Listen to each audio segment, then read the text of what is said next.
U.S. Farm Report is brought to you by the Pork Checkoff. Farming impacts all areas of life, and your well-being matters.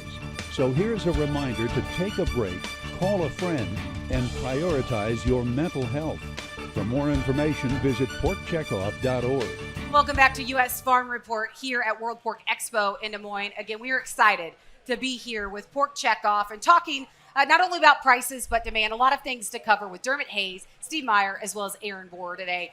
But Dermont, let's start with you, because most recently when we look at this Prop 12 ruling from the Supreme Court, that just pressured prices. Is that justified, or is there too much anticipation right now? It should just pressure prices, because the pork that would otherwise have moved into California will back up into the U.S. domestic market, and that's a concern. And Steve and Lee have calculated that could be as much as 5% or even more of our national pork production.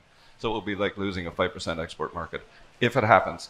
Personally, I don't think they'll allow that kind of chaos to occur as of early July, and they'll push it back by another 6 months. But will 6 months, will that give us enough time, Steve? No, not enough. It'll give us some time, though, and so it shouldn't be as impactful if you delay it for 6 months as it is if you start on July 2nd.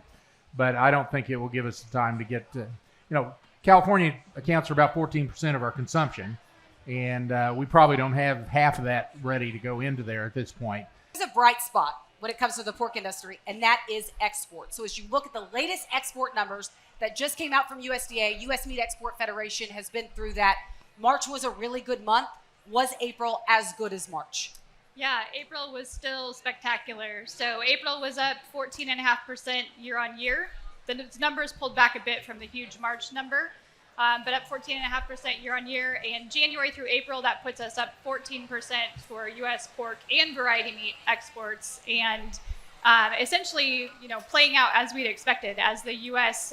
regained our competitiveness and we overtake or regain some of the market share that Europe had taken from us. Yeah, so we know some of the challenges right now when you look at Europe. So, Dermont, what is your outlook for exports? Can we continue this momentum? I believe we can. As Erin knows, Europe has cut back on its pork production by about 2.5 million tons. And that is a huge number. And China has lower pork prices now, and it's unknown why, but my suspicion is that they're liquidating ahead of an African swine fever outbreak. So you get lower export potential out of Europe and more import demand in China.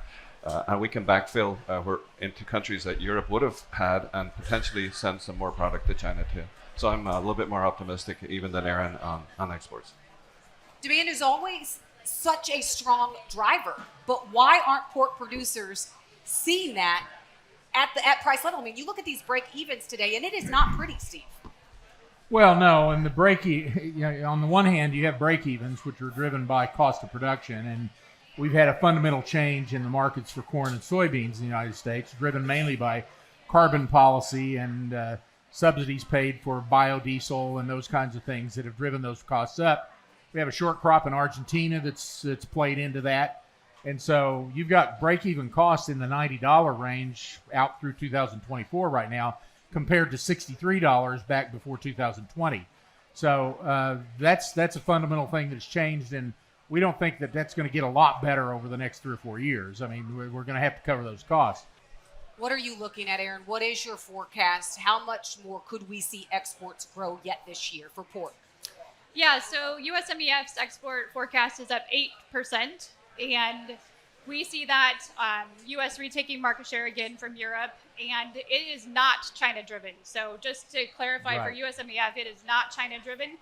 It's everywhere else, and that is literally basically everywhere else. So we still have strong growth in Latin America. That's been our real bright spot. But then that additional incremental growth is in kind of the Asian markets, which are vast. So Japan, Korea, Philippines, Malaysia, Taiwan, Australia, we are coming back strong in all of those markets as well. And so you have a dynamic where Latin America is still buying strong. Your Asian customers are back and looking for U.S. pork, and that is helping us be able to export at strong prices. All right, well, we are just getting started, so stay with us. We'll have much more on U.S. Farm Report when we come back.